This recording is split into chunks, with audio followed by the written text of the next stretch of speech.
Tempered Metal Historical Fencing is a Central Illinois-based martial arts club, and historical fencing requires specialized tools, training, and gear. But what exactly is historical fencing? Here today to tell you all about it and teach me a few fencing moves are Erik Archer and Cindy Westfall. Thank you so much for joining me. Of course. All right, so what is historical fencing?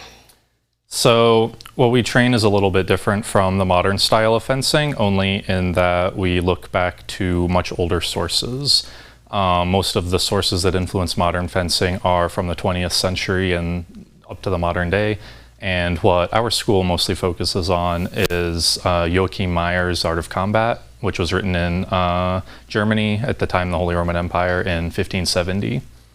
Nice. And then what different swords do you need, and sort of what do the different swords do? Like this one is really cool and has some fanciness here. So what is this sword? So that's a cup hilt rapier. So during the time period that the sources we use come from, rapiers were just coming into fashion. They were the hottest new thing. And so this is one of the types of weapons that we can train with. And does this have something special? Does this protect your hand more? It does, okay. Yes, it's all about protection. The weapon that we start out with is the long sword. Okay. And this one, you can see, does have an extra ring on it that does help protect your hand. The cross guard also helps protect your hand. So while they look large and intimidating, it's all about protection. Nice. And then I imagine this here is for safety while you're practicing. Yes, and yes, absolutely. If you were in combat back during the Renaissance or something, you would not necessarily have Correct. that. Yes. The swords that we use are blunted. They're not sharp swords. And these tips that we use are just extra protection, just in case. This other long sword actually is a replica of the exact kind of training sword that would have been used during the time period, during the Renaissance. So they used, the widened tip, this broad area here, the shield or shield, which helps catch the blows of your opponent.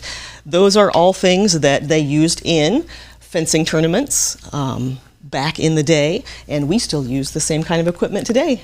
Nice.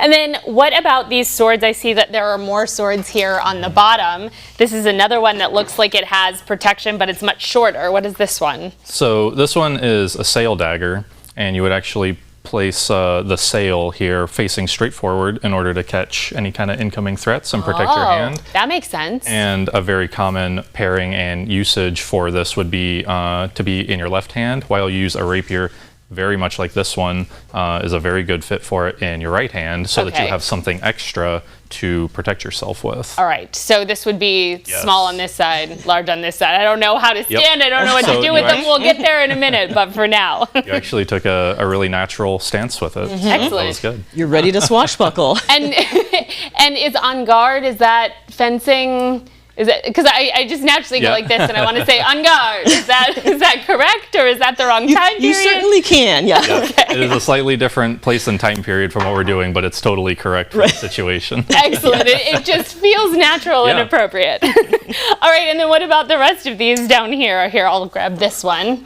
What's this one? So this is a messer. Which the word literally translates to knife. So it looks kind of like a big kitchen knife.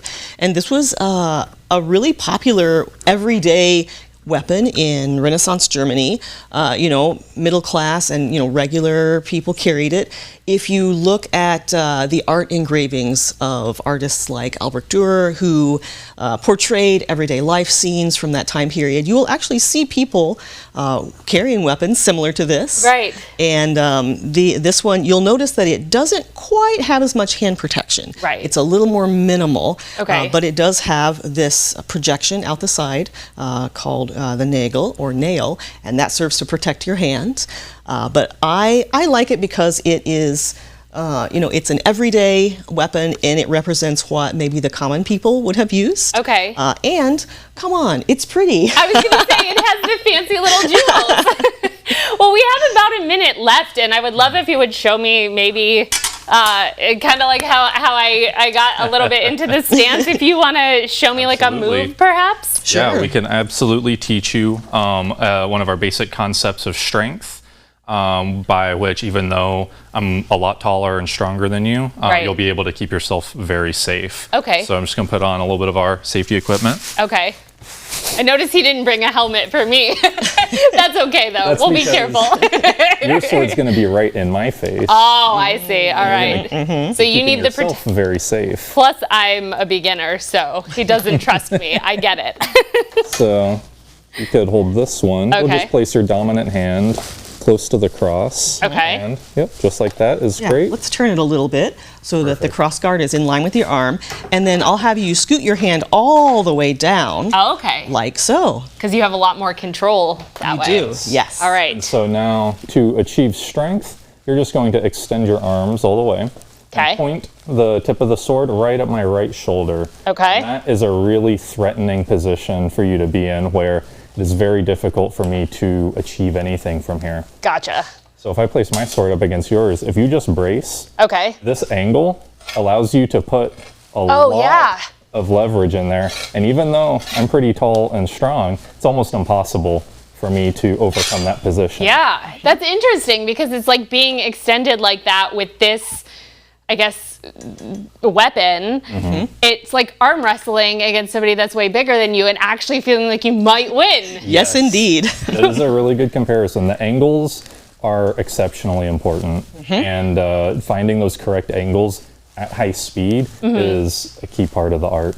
Wonderful. Well, thank you both so much for being here. I learned so much, and this seems like a lot of fun. It is. Thank you for having us. Well, if you want more information about fencing, or if you would like to rewatch any of these segments from today's episode, you can visit us on the web at ciLiving.tv after the show.